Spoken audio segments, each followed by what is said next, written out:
You think you know the people who are at your Christmas table. He believes that that smile is sincere, that that hug is true, that the bonds that unite them are strong enough to withstand any storm. But what if, in the middle of supper, someone pulled you to the corner of the room and said, "I need to tell you something that's going to change everything"? What would you do if, on the most magical night of the year, the truth decided to appear uninvited? This is not a story about gifts, nor about flashing lights or Christmas carols. It's a story about what happens when the mask falls, when the silence of years turns into words, when love is faced with lies, and a woman, one who has always tried to keep her family together, must decide between protecting her blood or honor the truth. In that house, everything seemed perfect. The smell of the food, the lights of the tree, the laughter of the children. But behind the decoration, there were cracks. Small, imperceptible, but deep. And it only took one sentence for everything to collapse. "Can we talk alone?" 7 words. And from then on, nothing would be the same as before. This is the story of a Christmas that does not end with gifts. It ends with tears, with screams, with decisions that redefine the destiny of an entire family, and with a woman who, in the face of the greatest pain of her life, discovered a strength that even she didn't know she had. If you've ever felt alone in a crowd, if you ever felt that something was wrong, even when everyone was smiling, if you've ever had to choose between what's right and what's comfortable, this story is for you. Because there are truths that choose Christmas to be born. And that was the year the supper ended with a revelation that no one will ever forget. Christmas in that small town in the interior of Pennsylvania looked like something out of an old movie. The sidewalks were covered in a soft carpet of freshly fallen snow, the storefronts decorated with glittering garlands and snowmen who smiled as if nothing could go wrong. Neighbors waved at each other with mugs of hot chocolate in their hands and red caps on their heads. The houses exuded that unmistakable smell of gingerbread cookies and fresh pine trees. At every corner, a Christmas song echoed softly, blending with the icy wind that blew between the illuminated trees. It was, for all intents and purposes, a perfect night. But inside the Harrington family home, where the fireplace crackled and the golden bells rang from the door, something invisible began to break. Evelyn Harrington, the matriarch of the family, walked with gentle steps between the living room and the kitchen, arranging small details as if they were crucial to maintaining the harmony of that night. The red linen tablecloth was perfectly aligned, the silver cutlery polished like mirrors, the crystal bowls arranged in exact symmetry. But, as much as she tried to disguise it with the gestures of a dedicated hostess, there was a discomfort that she could not name. It was as if the air was thicker, as if the silence between the laughter had a weight that she could not ignore.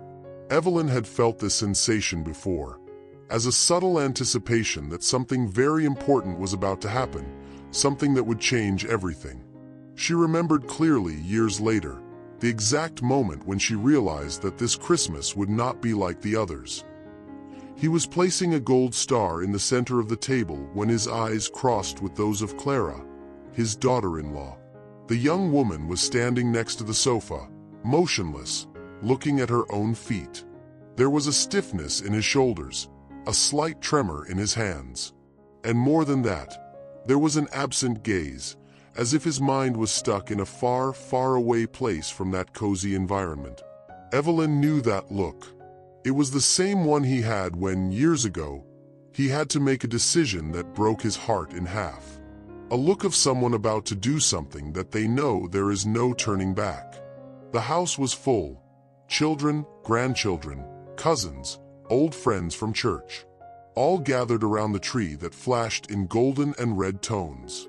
The oven exuded the aroma of stuffed turkey, and on the record player played a soft music by Frank Sinatra, giving the environment an appearance of unshakable peace. But inside, Evelyn felt as if she were walking on a frozen lake, hearing the crackle of ice beneath her feet with every step. An old discomfort tugged at his memory, interrupted conversations, awkward silences, small gestures that only now made sense. That Christmas was the stage, and the family was the cast about to improvise the most intense drama of their lives. There were traditions in that house. One of them was the silent toast that Evelyn always made before supper, holding her glass in both hands and making a silent wish. That year, she asked for clarity, and perhaps, in a strange twist of fate, his request was granted in a cruel and precise way. Because, even before the presents were opened or the dessert served, a shy and trembling voice would tear that moment in two. Clara, the daughter-in-law who never felt part of that family, approached with her eyes shining with unshed tears. He touched his mother-in-law's shoulder and said quietly, "We can talk. Alone?" Evelyn stopped. That was not common. Clara was not one for intimate conversations, much less for initiating any kind of emotional approach. Since she had entered the family, she had always kept a low profile, almost invisible. There was a quiet respect between them, but no intimacy. The request, coming just that night, sounded like a warning. Evelyn, with a biting chill running up her spine, nodded. The two walked slowly to the side hallway, lit only by the lights of the Christmas tree. Outside, the snow continued to fall, serene. But inside the house, something was about to explode. As they walked, Evelyn felt as if she was moving away from a reality she knew. Each step felt heavier, as if her body knew that this conversation would change the course of everything. She tried not to think the worst, but her intuition, always accurate, screamed, "It's now! Whatever it is, it's now!" Clara stopped in front of the window, looked outside, and took a deep breath. She was visibly shaken, her fingers squeezing her napkin as if it were her only anchor in the world. Evelyn leaned against the wall and waited. Not a word, just the distant sound of children laughing, as if there was still innocence in some corner of that house. In that instant, Evelyn had a thought that would never leave her. Christmas has always been about revealing, whether it's a gift, a surprise, or a truth. But no one ever prepares us for when what is revealed is something that destroys. She didn't know yet what Clara would say, but I knew that conversation would be the breaking point. And perhaps, deep down, he also knew that his family would never be the same after that night. But what Evelyn didn't know yet was that that simple request to talk alone would open the door to an abyss that had existed for a long time, and that only needed courage to be revealed. From the first day Clara set foot in the Harrington home, Evelyn knew, with that instinct that only mothers develop, that something was out of place. It wasn't exactly dislike, nor was it distrust. It was as if the young woman's presence caused a slight dissonance, a note out of the melody that Evelyn was so proud to keep. At first, she tried to convince herself that it was just jealousy. After all, her only son, Benjamin, had always been her right-hand man, her confidant, her emotional anchor. And now there was that reserved girl, with always attentive eyes and a contained smile, occupying the space that was previously only theirs. Evelyn tried to adapt, tried to like Clara, but there was something that did not flow, something that was kept locked between the two like a door without a handle. Benjamin, for his part, seemed happier than ever. When she introduced Clara to the family, her eyes shone with enthusiasm. He said that she was intelligent, kind, full of ideas about the world, a woman with whom he felt challenged and, at the same time, at peace. Evelyn listened, smiled, and pretended not to notice the way he shook his girlfriend's hand with a certain nervousness, as if he had to reassure her at all times that she was the right choice. And maybe it was. But something about that relationship always felt forced. Not for lack of love, but for excessive effort. As if the two had made a pact to keep up appearances, even if it came at the cost of some of the authenticity that gives life to a couple. Over time, small frictions accumulated. Evelyn unintentionally, or perhaps wanting to, made comments about the way Clara educated her children, organized the house, or talked about politics at the table.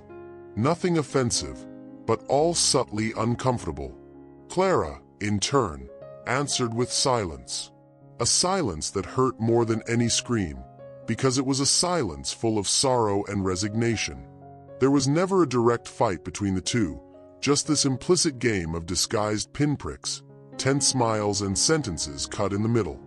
And Benjamin, at the center of it all, seemed increasingly absent, as someone who prefers not to choose sides so as not to have to face the reality that was forming under his own roof. One episode in particular stood out in Evelyn's memory. Christmas the previous year.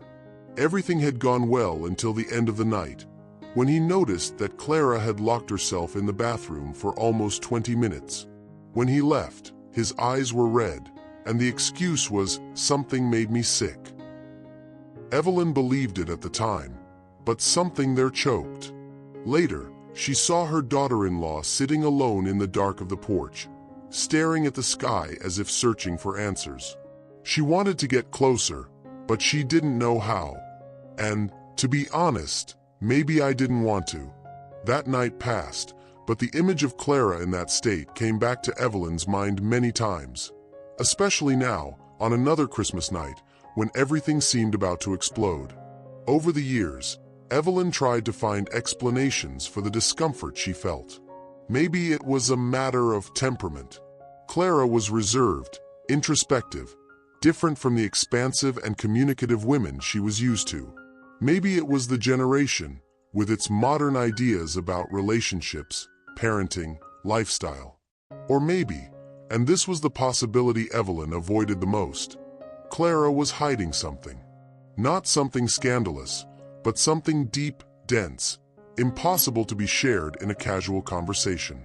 Something that made her distant, defensive, and at the same time, charged with a sadness that Evelyn could only perceive in her eyes. Benjamin had changed too. Her son, who had previously had dinner with her 3 times a week, now called less. When he was present, he looked at his cell phone a lot. He had anxiety attacks, was impatient with the children, and showed a tiredness that went beyond work. Evelyn noticed the dark circles, the long sighs, the increasingly frequent silences. In isolated moments, he even commented that Clara was different, colder, more distracted. But soon he changed the subject, as if he regretted opening his guard. Evelyn began to pick up the pieces. The detachment, the subtle discomfort, the silences, the averted looks. Everything was there, but no one wanted to look it in the face. The other members of the family also noticed. Benjamin's sister once remarked, in a kitchen whisper, that she felt a strange atmosphere when the two arrived together. The father, more direct, even asked if they were okay. But Evelyn always responded with a formal smile. "It's just a phase. Every couple goes through it." Inside, she wondered if she wasn't being complicit in a lie. Not a lie told with words, but a lie constructed by the absence of them, by what was not said, by what was pretended to be fine. And this omission, so common in families that value harmony, was, in fact, a kind of silent poison. That Christmas Eve, Evelyn finally saw clearly. All the years of small tensions, of awkward moments, of swallowed words, everything seemed to culminate there. It was as if, unconsciously, everyone had contributed to the construction of a house of cards about to collapse. And, ironically, they were gathered that night precisely to celebrate love, union, peace. Evelyn, now leaning against the wall of the hallway, waiting for Clara's confession, felt that this secret that was about to be revealed had not come out of nowhere. It was the result of years of tension, of unexchanged glances, of muffled truths. And in that instant, before Clara said a word, Evelyn understood. Some truths don't appear suddenly. They're built in silence, in layers. And that final layer was about to be torn off hard, revealing everything that had been ignored for too long. The week leading up to Christmas was eerily quiet in the Harrington household. Evelyn, as she did every year, had begun preparations weeks in advance.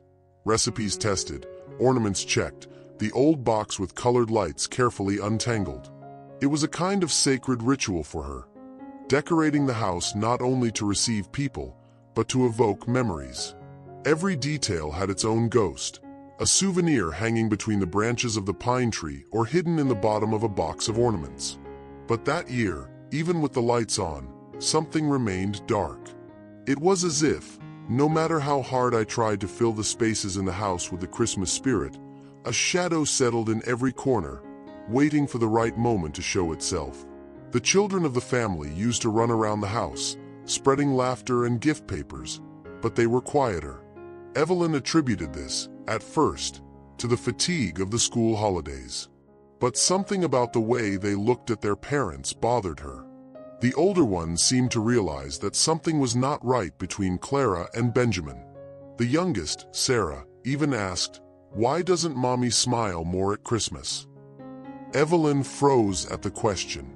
She swallowed, stroked her granddaughter's hair, and replied with a sad smile, "Sometimes, adults also need gifts that Santa Claus doesn't bring."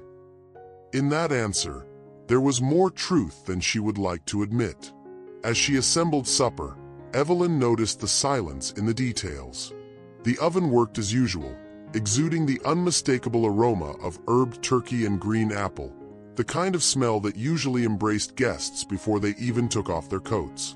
On the record player, soft music from Christmas choirs filled the environment with nostalgia.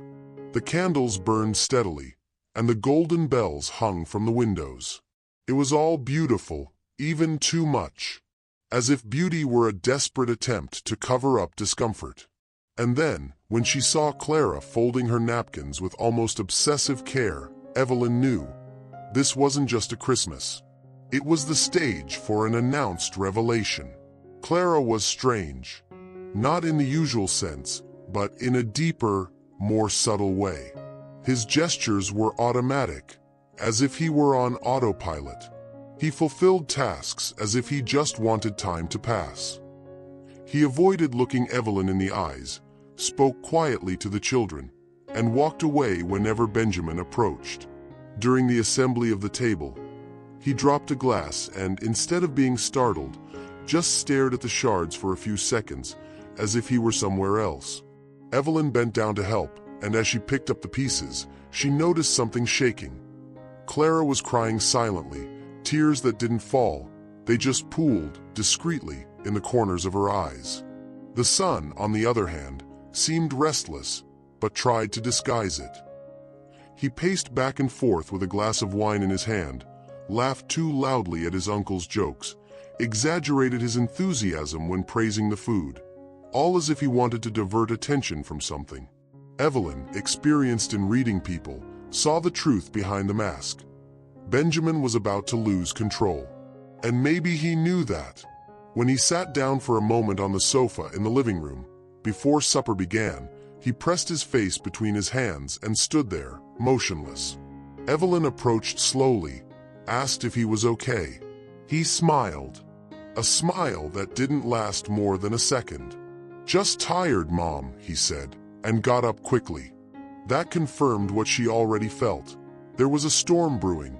They just didn't know where the first lightning would come from. Evelyn tried to stand her ground. After all, she was the hostess, the guardian of that tradition. But inside, the presentiment grew. It was a physical discomfort, almost a pain in the stomach, as if something was turning inside her. As he buttered the bread, his hand trembled slightly. I tried to ignore it. He took a deep breath. I can't ruin Christmas because of a feeling, she told herself. But then he looked at Clara again, at her distant eyes, her bitten lips, her trembling fingers, and everything inside her screamed, something's going to happen. And it will be today. It was as if the house was charged with electricity. Every sound seemed amplified, the ticking of the wall clock, the clinking of cutlery, the sizzle of the oven. Even his brother-in-law's laughter seemed out of place, as if he didn't belong there. Evelyn looked at the family pictures on the wall and felt a tightness in her chest. Those photos, birthdays, christenings, family vacations, now felt like memories of a world that was about to be undone. Everything there was past, and the present, well, The gift was a silent countdown to something inevitable. That late afternoon, just before supper, Evelyn retired for a few minutes to the back room. She sat up on the bed where her husband slept before he passed away and closed her eyes. "If you're still here, give me a sign," he whispered. He didn't expect an answer, but at that moment a snowball fell outside, hitting the window with force. She opened her eyes in fright. She smiled nervously. "Got it." He got up, took a deep breath, put on lipstick and returned to the living room with a fixed thought. "Whatever happens, I'll take it." And so, with the table set, the oven turned off, and the guests gathered, Evelyn realized there was no turning back. Christmas was about to begin, and with it would come all that had been hidden for too long. The clock in the living room was exactly 7 p.m. when Evelyn called everyone to supper. The crystal bell hanging from the kitchen door shook softly to the sound of shuffling voices echoing through the house. It was as if the guests were there only out of obligation, and not out of a genuine desire to celebrate. There was no rush in the steps, no excitement in the looks. The family members settled around the long table decorated with holly and lit candles, but without the enthusiasm of other years. Evelyn watched intently. What used to be an explosion of hugs, jokes, and stories was now a slow parade of silences, as if everyone was waiting for someone to say what no one had the courage to say. Benjamin, who always took the initiative to make the toast, this time took a long time to get up. When he finally did, his words were quick, vague, almost automatic. "May it be a night of peace." Is that it? Nothing about family, love, overcoming. Just peace, as if he were begging for her. The glasses clinked in the air with little force, and long sips soon followed, as if that wine was more of a relief than a celebration. Evelyn felt the impact of that change. It was clear that something had been lost. Perhaps spontaneity. Maybe the connection. Or maybe, she thought, it had been something bigger. Something that had not yet been revealed. Clara, sitting next to her husband, barely touched the food. His hand remained on his lap, squeezing a napkin as if holding himself back from exploding. His eyes were fixed on the plate, but his mind was clearly far away. When one of her uncles asked about the new job, she only smiled briefly and said, "It's okay." It was the only sentence he said during the first 20 minutes of the supper. Evelyn, from the end of the table, watched her daughter-in-law with an attention that mixed distrust and compassion. For the first time, she didn't see Clara as a rival or an obstacle, but as someone deeply wounded, on the verge of collapse. The food was impeccable. Evelyn had prepared everything with the same care as always. The puree with nutmeg, the caramelized tender, the rice with almonds, the famous cranberry sauce she learned from her Irish mother-in-law. But no one seemed to really savor it. The cutlery hit the cymbals with uncomfortable synchrony, as if they were metronomes marking the time of a speech that had not yet been made. Even the family dog, which usually roamed between its feet asking for food, was quiet in a corner, huddled together, as if sensing the emotional weight that hung over that night. Evelyn tried to strike up a conversation. He commented on the most intense cold that year, recalled an old trip to California, even made a joke about the burnt cookie the day before. But nothing seemed to break the tension. The answers were short, and the smiles seemed glued to their faces with emotional duct tape. One of the younger nephews commented that that year's supper was a little sad, and everyone laughed. But it was that kind of nervous laughter which escapes more out of embarrassment than fun. Evelyn then realized that there was something deeply wrong, and that, perhaps, everyone there knew it, even if no one was ready to say it out loud.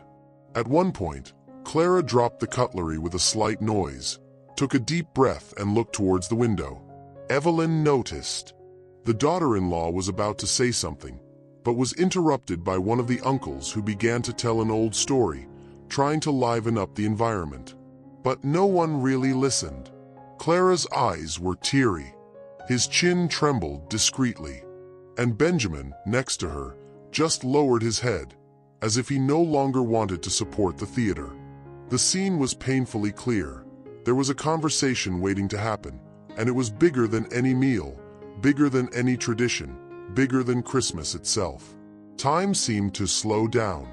Evelyn felt it in her chest. Every second felt heavier. It was as if the universe was holding its breath. Everyone pretended to eat, but the dishes hardly diminished. The music in the background seemed slower, and the lights of the Christmas tree, which flashed rhythmically, now seemed to mock the collective embarrassment. Evelyn, with her hands resting on her lap, wondered if she should intervene. Say something. To break the spell of the night, to save what could still be saved. But deep down, she knew that decision was not up to her. The initiative would have to come from Clara, and she seemed to be mustering up the courage to do so. It was then that everything began to change.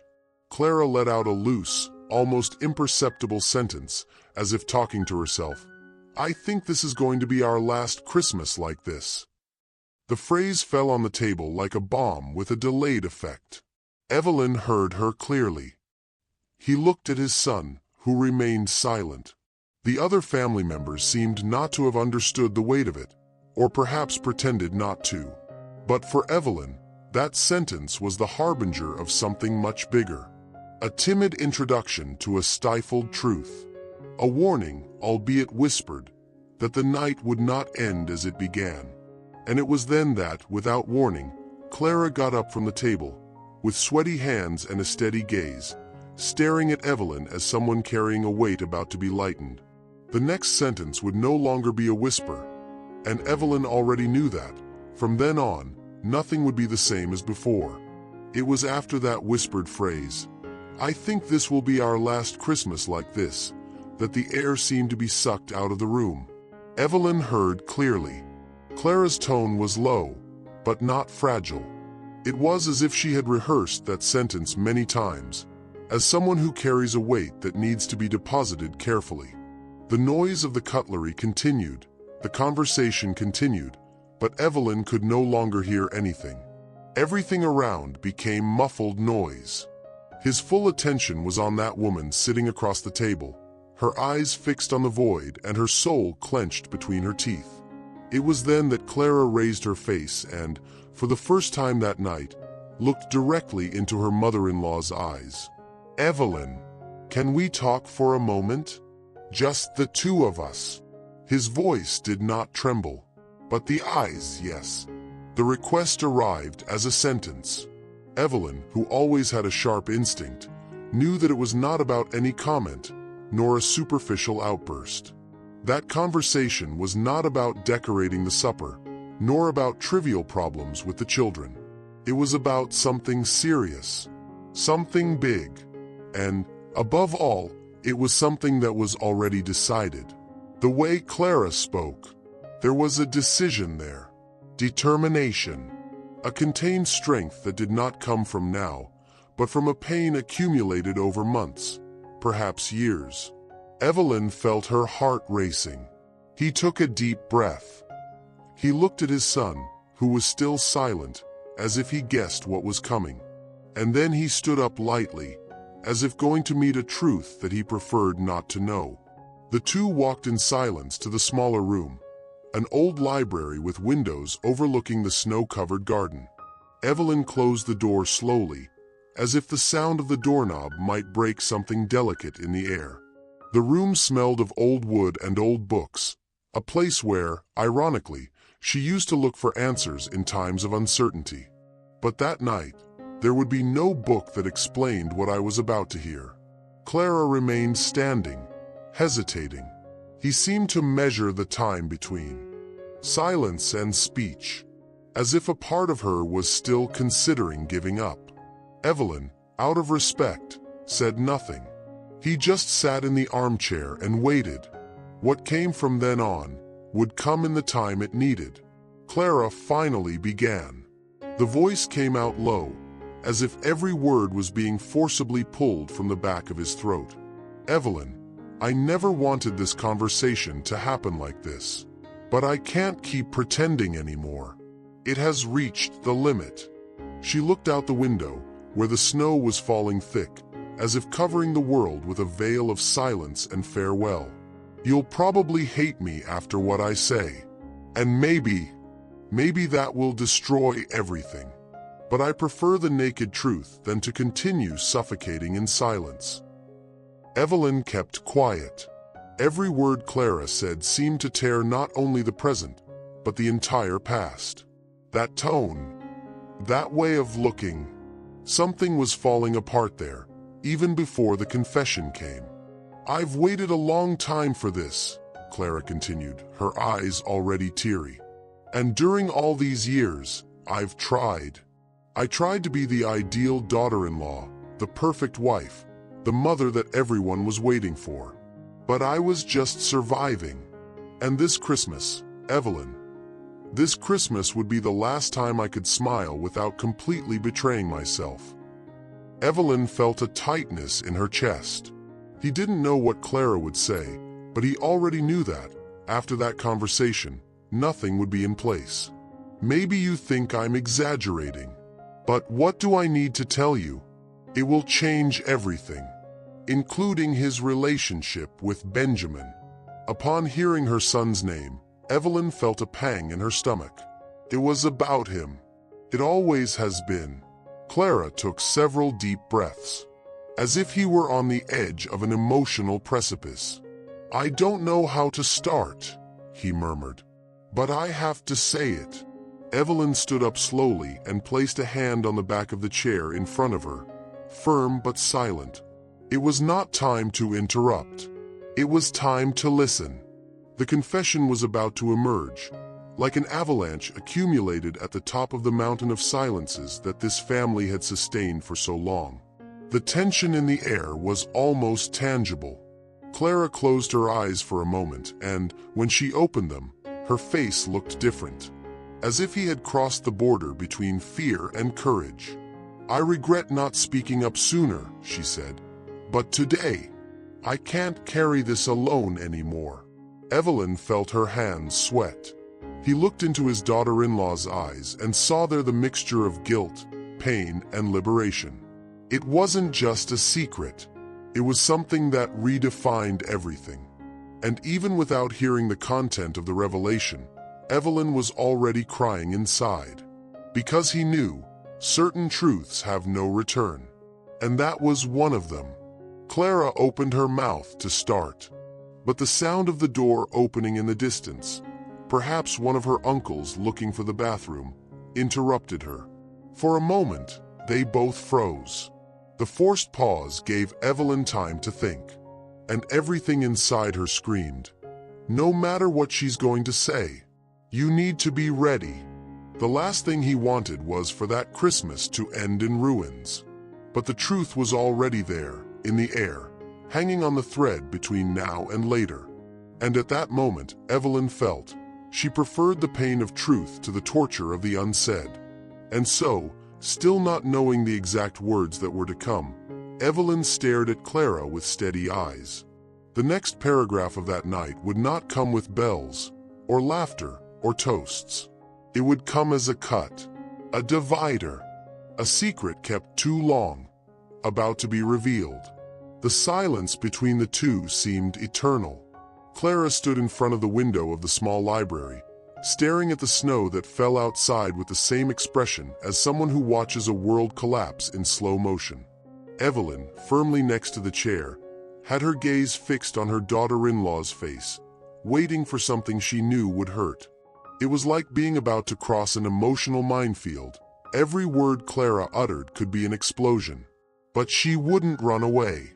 No more. He had spent too much time pretending not to see the signs. He had already silenced suspicions, stifled questions, sustained appearances. Now, it was time to face the truth. Clara finally turned her face and looked directly at Evelyn. His voice came out firm, but choked. "I'm going to say everything. And you have the right to hate me, to kick me out of this house. But I can't continue to be the character that everyone expects." He paused shortly, took a deep breath and continued, "Benjamin, your child. He's not who you think he is. That was like a cut. Evelyn widened her eyes, but kept her posture. During all these years, he has built an image for you, of the perfect husband, a present father, a hard-working man. But this image has cracks. Cracks that I tried to hide. Because I loved him. Because I was afraid. But now, everything is broken. Clara began to walk from one side to the other as she spoke. Each sentence came out with more intensity, as if he were cleaning old wounds. During the first year of marriage, everything was beautiful. He was affectionate, attentive, dreamy. But after Sarah's birth, something changed. He began to get irritable, absent, cold. He started to work more, to arrive late. And then, the signs began. Evelyn shook hands. "What signs?" he asked, though his heart was already racing in front of the answer. "Messages. Different perfumes on the clothes. Mood swing." He said it was stress. I believed it, or wanted to believe it. But one day I saw it. I saw it, Evelyn, with my own eyes. Clara's voice trembled. It was a Friday. I went to his office to take the snack he forgot at home. When I arrived, the room was empty, but the door to the meeting room was ajar, and he was there, with another woman. Both so intimate that there was no room for doubt. I froze. I left without him seeing me, and that day something inside me died. Evelyn widened her eyes. Betrayal was an ancient poison, and she knew its taste well. But hearing this about his own son was like chewing glass. Hurt. It humiliated. It cracked the certainties that sustained her identity as a mother. Clara continued, now with tears streaming down her face. I confronted him that very night. He did not deny it. He said it had been a mistake, that he was confused, that he loved me. I wanted to believe it. For the children. For the family. For you. Believed. Or rather, I pretended to believe. And he promised to change. He said it would never happen again. Evelyn was out of breath. That was more than I expected to hear. But did it happen again? She asked. Clara nodded, sadness in her eyes. Yes, not with the same woman, with others. And worse, he started to become aggressive. Not physically, he never hit me, but emotionally, he erased me. He said I was ungrateful, that no one else could stand me, that I should thank him for being with me. Evelyn felt the ground slip from under her feet. But why did you never tell me anything? He asked, almost in a whisper. Clara stared at her mother-in-law, full of pain and honesty. Because I knew you wouldn't believe it. Or worse, I would believe it, but I would blame myself. There has always been this distance between us, Evelyn. And as much as you never said it, I always knew that you thought I was insufficient for him. Those words were like stabbings. Evelyn wanted to deny it. She wanted to say that it wasn't true. But he couldn't. Because, deep down, she knew that Clara was not wrong. She had demanded too much. Judged in silence. Kept a pedestal for the child that no human being would be able to sustain for long. And the worst, Evelyn, it's just that I kept going.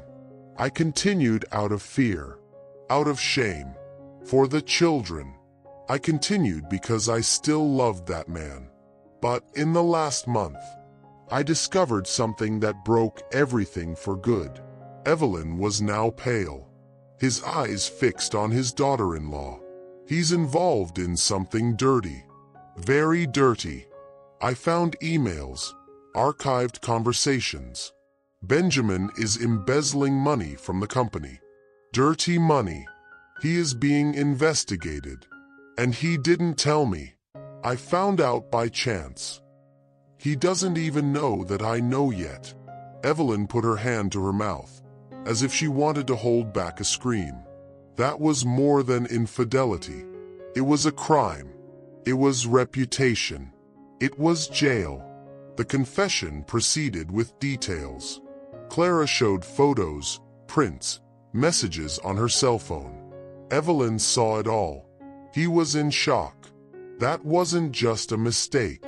It was a web, a parallel life built on lies. And the worst, a risk for the whole family. If this comes to light, Evelyn, there will be nothing left. Neither did the company, nor the family name. Nothing. Evelyn felt her heart race. I wanted to get up, but my legs faltered. She sat down again, dizzy. Clara approached. I needed to tell you, because if I keep quiet, I become an accomplice. And if you want me to leave, I will. But I couldn't keep it anymore.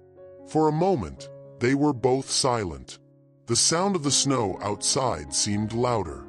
Evelyn's breathing was labored. She was trying to put the pieces together. The perfect son, now revealed to be adulterous, manipulative, and dishonest. The daughter-in-law, once considered cold and distant, now seen as a broken but brave woman. The world was upside down. And Evelyn wondered, what do I do now? Because everything she knew, everything she stood for, everything she believed in, had been dismantled in 30 minutes of conversation. Clara stood up. I don't expect you to take sides. I don't even want you to defend me. I just had to tell them. For my sanity. And because, tomorrow, everything can change. The police can knock on the door. Newspapers can publicize it. And you need to be prepared. Evelyn closed her eyes. His head was spinning. He thought about his grandchildren. In the church. In the neighborhood. In reputation. She thought of the last conversation she had with her husband before he died, when she promised to keep the family together. What now? How to keep together a house whose pillars have been corroded from the inside. She looked at Clara again. Are you sure of all this? He asked. The daughter-in-law replied only with a wave. And tears. Then answer me something, Evelyn said, her voice hoarse. Why did you tell me now? Why today? At Christmas? Clara hesitated. Because today. It was the last night I could fake it. And because, Evelyn, this is about protecting children. They don't deserve to grow up in a lie. The words fell like axes, cutting the last fiber of the family theater. Evelyn knew there would be no turning back. And there, at that moment, all that was left was to decide what to do with that bomb. A noise interrupted the moment. It was the sound of footsteps coming from the hallway. Evelyn looked at the door. Benjamin. He approached the room. Clara backed away. Evelyn stood up. The following seconds became eternal. The two faced each other one last time before the door opened. And Evelyn thought, it's now. All will be revealed. And there won't be enough Christmas in the world to save what's about to happen. And it was there, between confessions and decisions, that the house began to crumble. Not because of the walls, but because of the truths that finally stopped being buried. The door opened slowly, revealing Benjamin on the doorframe, holding a half glass of wine. He entered with a frown, as if he could already smell the confession in the air. Is everything okay here? He asked, in an almost ironic tone, although masked with concern. Evelyn and Clara exchanged one last look, and the matriarch, with moist eyes and trembling chin, replied in a choked voice, No, it is not. The glass in Benjamin's hands shook, and the slight trembling of his fingers betrayed that he was not well either. Clara, what did you do? He asked, as if he already knew. Like someone who always knew that one day she would tell. Clara did not hesitate. I told the truth, Benjamin. Something you don't have the courage to do. The phrase was the spark. What came next was pure fire. Benjamin took 2 steps, his face reddened, his breathing heavy. "You're crazy. Completely crazy. Do you want to destroy everything in the middle of Christmas dinner?" Evelyn stood up. "Benjamin, stop. She showed me proof. And I know you. Don't pretend now that it's a surprise. That was like gasoline." "Are you on her side?" he shouted. "After everything I've done for this family? After all that I endured in silence? Are you on her side?" The discussion left the room and invaded the hallway. The guests began to rise from the table, alarmed by the screams. The children were quickly taken upstairs by one of the aunts, but the adults already knew that Christmas would not return. "You lied to everyone," shouted Clara, already in a hoarse voice. "You destroyed me emotionally, betrayed our family, put our reputation at risk. And do you still have the audacity to play the victim?" Benjamin turned to Evelyn. "Are you going to believe her, Mom? Are you going to believe this woman who always wanted to turn my children against me?" Evelyn, standing between the two, looked older than an hour ago. The tired face, the dull eyes, as if the soul was already exhausted from sustaining that facade. "Benjamin, I loved you more than myself. I protected you. I defended you. But today, all I see is a stranger. A man who lied, who used the trust of all of us, who destroyed his house for vanity." Benjamin took a step back, as if those words had physical weight. "You don't know what it's like to be under pressure, Mom. You have no idea what I carry," Evelyn replied coldly. "And you have no idea what we carried while you hid." The room was now filled with astonished looks. Uncles, cousins, friends, all trying to understand the dimension of what was being exposed. Benjamin's sister tried to intervene. "Guys, please. Can we talk later? The children." But it was in vain. The veil had already been torn. Clara turned to everyone. "I tried to protect this family. I put up with it all for years. But I can no longer be an accomplice." Benjamin looked around, like a cornered animal. "You don't know the whole story. No one here knows what it's like to have to be perfect all the time. You put me on that pedestal." Evelyn raised her voice. "No, Benjamin. You have climbed on this pedestal alone. And now he is falling from it because he did not know how to sustain him with truth." The mother and son were now face to face. The old silent alliance between the two, that complicity that spanned decades, was now in tatters. Their breathing was intense, as if the air had become thin. Benjamin lowered his eyes for a second and said, "If you want me to leave, I will. But know that this will have consequences." Evelyn didn't hesitate. "The consequences have already arrived. And they were caused by you." Clara, trembling, moved away to the wall and leaned against it as if she could no longer support her own weight. A cousin approached, trying to comfort her. "You are very brave for having spoken," she said. But the daughter-in-law only shook her head, as if she didn't want compliments. He wanted justice, truth, relief. Evelyn turned to the other guests. "Sorry. This is not what we planned, but maybe it was what we needed. No more lies." Some nodded, others remained silent, not knowing if they were facing a separation, a family tragedy, or a rebirth. It was then that Benjamin exploded. "Do you want the truth? The truth is, I never asked for that perfect family. I never wanted to be that hero you guys invented. I did what I did because I was suffocated. And if it makes me a monster, then so be it." He threw the glass against the wall, which shattered, smearing blood-red wine on the beige carpet. Everyone backed down. Evelyn didn't scream. He just walked up to him and said in a low voice, "Then go. But know that when you cross that door, you leave behind more than walls. You leave behind those who believed in you. Benjamin remained still for a few seconds. Then he turned, took his coat, and left. The door slammed, shaking the hanging ornaments. A sepulchral silence took over the room. Clara began to cry. Evelyn remained motionless, staring into the void.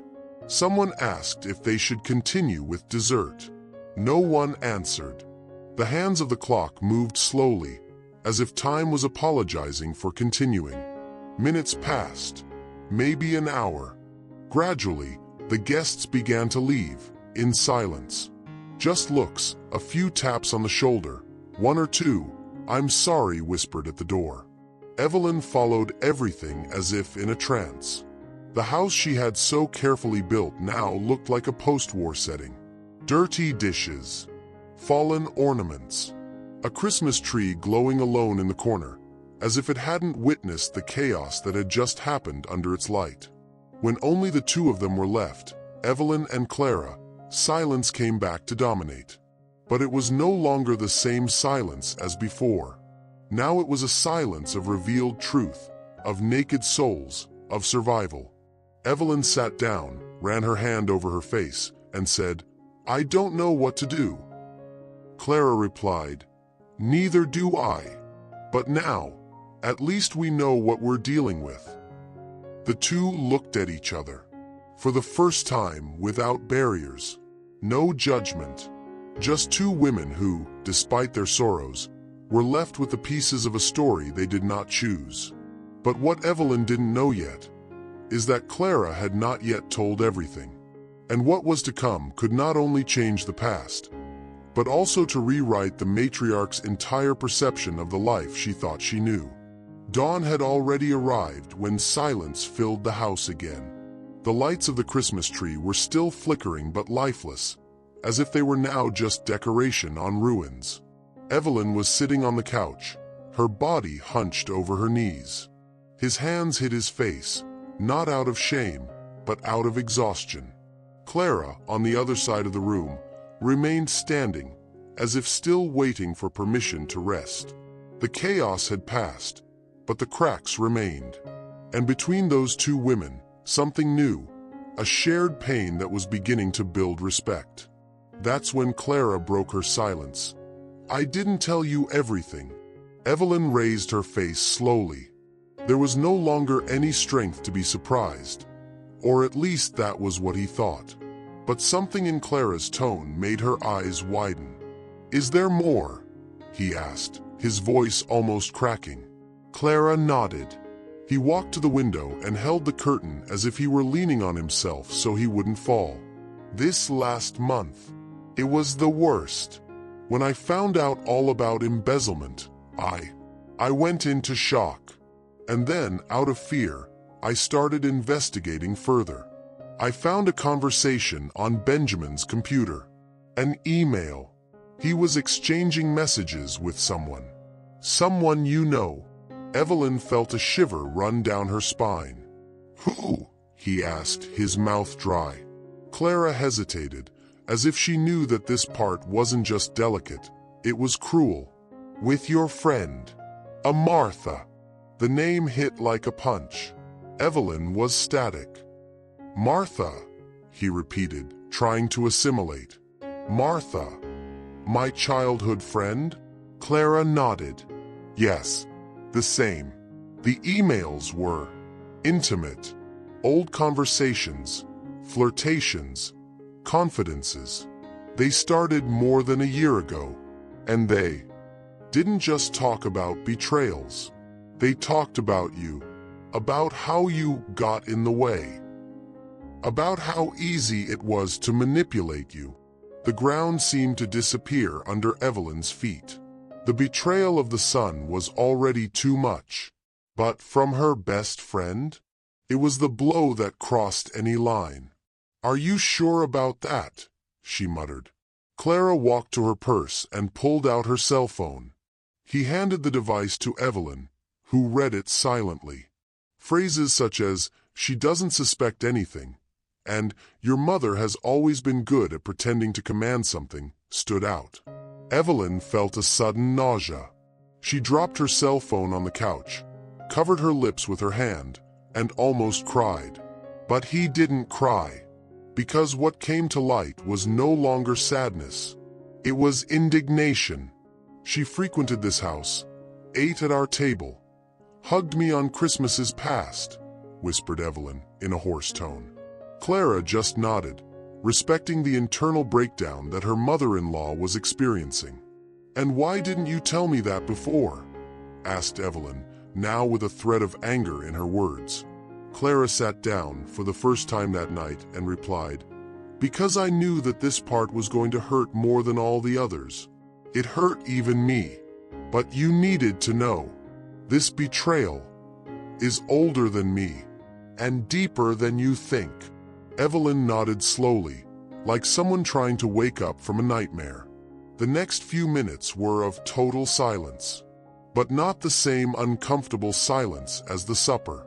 It was a silence of digestion, of processing. Evelyn took a deep breath, staring at nothingness, as she tried to remember everything. Martha's calls, the friendly advice, the times her friend defended Benjamin in arguments. Everything now made sense. She wasn't just a spectator. He was an accomplice. Part of the structure of the castle of lies that Evelyn thought she commanded wisely. "I feel ridiculous," Evelyn said at last. "How could I trust so many people so close, and distrust you so much, that you were always there, even if silent?" Clara sighed. "Because sometimes, Evelyn, we project what we want to see. And I also kept too quiet. I should have screamed a long time ago."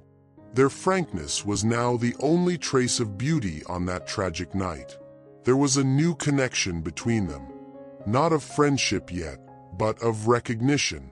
Both had been victims in different ways of the same man, and now of the same woman.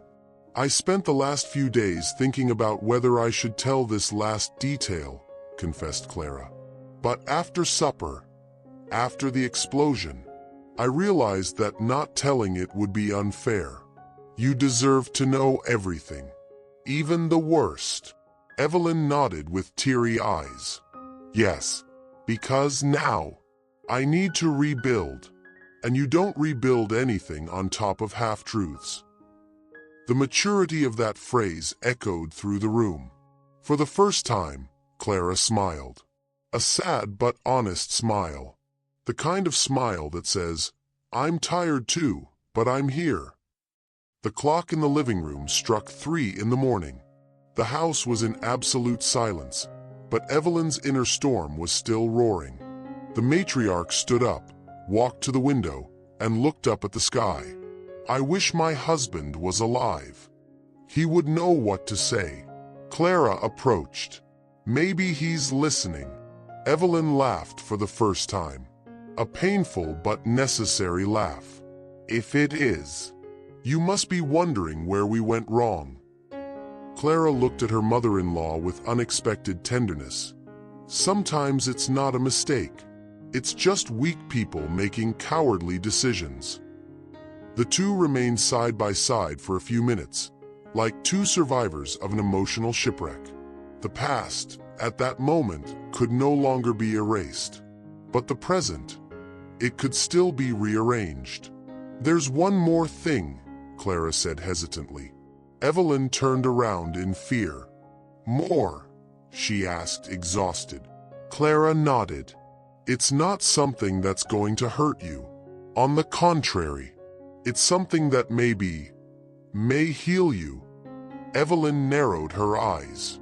Clara hesitated, then finally said, "Sarah, his granddaughter, it knows more than we realize. And she heard things. Kept. And yesterday, she told me something that changes everything." Evelyn turned pale. "What?" he asked, his breath bated. Clara approached and said very slowly, "She saw her father, crying, on his knees, asking for forgiveness, to his father's portrait, to her husband.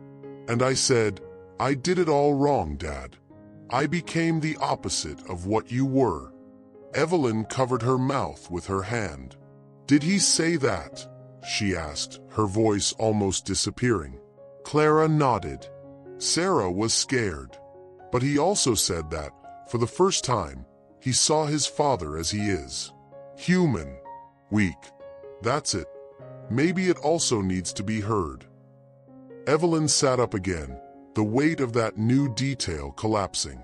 And then, in the midst of the chaos, Evelyn understood. Even villains carry pain. But that doesn't erase your choices. What to do with all this? It would be the most difficult decision of his life. And she would have to take it before the sun came up. The clock in the living room was 3:27 a.m. when Evelyn found herself alone, sitting again on the couch that had witnessed the explosion of that supper. Clara had gone upstairs to see the children, and the silence of the house seemed to have swallowed the screams, the confessions, the emotional shrapnel scattered throughout the rooms. Outside, the snow continued to fall, but now in an almost poetic way, as if the world said that, despite the chaos, life was taking its course. But inside Evelyn, time had stopped. She was caught between everything she had discovered, and everything he still had to decide. His head was spinning like a runaway merry-go-round. Each memory that arose brought with it a new pain. Benjamin's first cry, the day he entered school, the time he fell off his bike and ran into her lap. Everything now seemed distant, like scenes from an old movie. Evelyn was trying to reconcile the sweet, intelligent boy with the man she had heard described hours ago. Adulterer, manipulative, cold, and on top of that, criminal. It was as if he was mourning someone who was still alive. And perhaps this was the most difficult grief of all, the mourning for the image he had built throughout his life. She got up slowly and went to the bookshelf where the family photo albums were. He opened one of them with trembling hands. The pages were filled with smiles frozen in time. Vacations on Cape Cod. Happy Christmases. Birthdays with colorful balloons. It all felt so true. So perfect. But now, Evelyn saw beyond the image. He knew that some of those smiles hid silent fights, broken promises, unspoken hurts. And that's what hurt. Knowing that, even though she lived in the same house, there were worlds she had never visited. Stories he has never heard. Truths that have been too protected. As I flipped through the pages, I thought about my grandchildren. He thought of Clara. And, above all, she thought about herself. What to do now? Denounce your own child? Close your eyes and protect the family from public shame? Forgive, try to rebuild, even knowing that the foundations were rotten? Or break for good, however painful it was, to allow something new to rise from the ashes? Evelyn knew that any decision would have consequences. None of them were easy. None of them were light. But not deciding. It would be the worst choice. He went to the kitchen, prepared a chamomile tea, and sat at the table where, hours before, the family pretended to be united. The towel still had drops of red wine spilled out, like open wounds. The smell of food still hung in the air, mixed with the aroma of cinnamon candle. Evelyn closed her eyes and wondered, what would my husband do? But the answer did not come. Perhaps because the answer needed to come from her. For the first time in many years, I couldn't delegate. It couldn't be just a mother-in-law, just a matriarch. She needed to be a woman. And decide for yourself. The decision began to form within her not as a scream, but as a whisper. A whisper of justice. Really. She knew that if she covered up for Benjamin, he would continue to claim victims. And worse, he would continue to believe that he did not need to change. But at the same time, denouncing him would be like tearing out one's own flesh. It would be to face it. It would be breaking the deepest bond a mother can have. Evelyn cried. For the first time in hours, he cried like a child. Not because of the pain of having lost her son to error, but because of the courage she knew she would need to have to not allow the error to win. By dawn, She already knew what she was going to do. It didn't have all the words, nor all the answers. But I was sure. He walked to the guest room and found Clara sitting on the edge of the bed. The daughter-in-law's eyes were swollen, but there was a glimmer of dignity there. Evelyn sat down next to him, took his hand, and said, "I'm going with you." Clara didn't understand. "What do you mean?" Evelyn replied firmly, "Tomorrow. Let's go to the police station. Let's go to the company.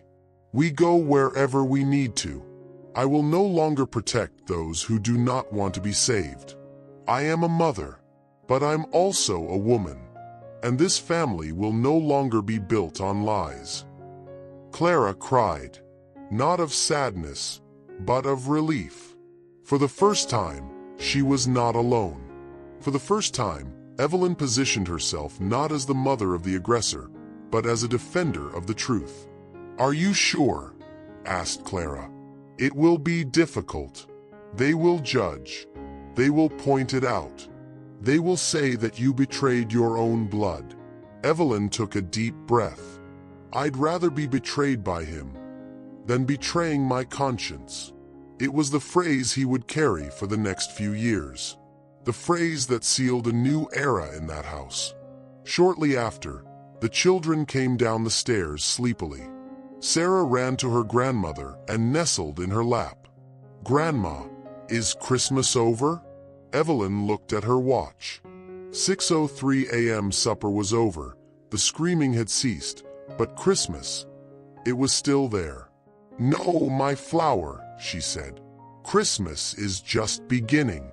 Because in that house, in that family, in that woman, something really new was being born." And even without knowing what tomorrow would be like, Evelyn knew she needed to take a step. A single step towards the truth. And it was at this step that she stopped being just a matriarch and became guardian of the future. Christmas morning was born cold and silent, as if time itself had slowed down in the face of what had happened hours before. The Harrington home, once a symbol of unity, tradition, and stability, now looked like a temple desecrated by truth. And, paradoxically, it had never been so sacred. Because there, among dirty dishes, broken bowls and decorations still shining, something rare had happened. The lie was torn out by the roots. And instead of what seemed like a perfect family, only those who had the courage to remain remained. Evelyn got up early. He didn't sleep since the moment he decided he wouldn't be complicit in the silent destruction that had engulfed his home. He prepared coffee, toast, heated milk for his grandchildren. Each gesture, although ordinary, now seemed loaded with a new meaning. She was no longer the same woman as the day before. In her eyes there were new wrinkles, not of age, but of forced ripening. And there was also a serenity that only comes to those who cross the fire and choose not to burn themselves, but to rebuild themselves. Benjamin did not return that morning, and not even in the following weeks. He left the house carrying his own choices, his own wounds, and perhaps, for the first time, the real weight of his actions. Some family members defended him. Others judged him in silence. But Evelyn didn't back down. He maintained his decision as if he were holding up a banner in the midst of the wind. Not out of pride, but by purpose. She knew, protecting a mistake only generates more pain. Facing it, as much as it hurts, liberates, and teaches.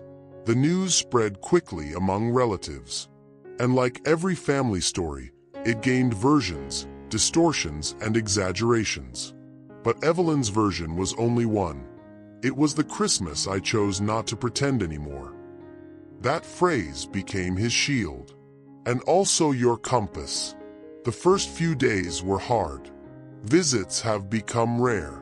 Phone calls, shorter. But, curiously, she did not feel alone. Because within him, something flourished. A peace that came from coherence, firmness, truth. Clara remained in the house with the children for 2 more weeks.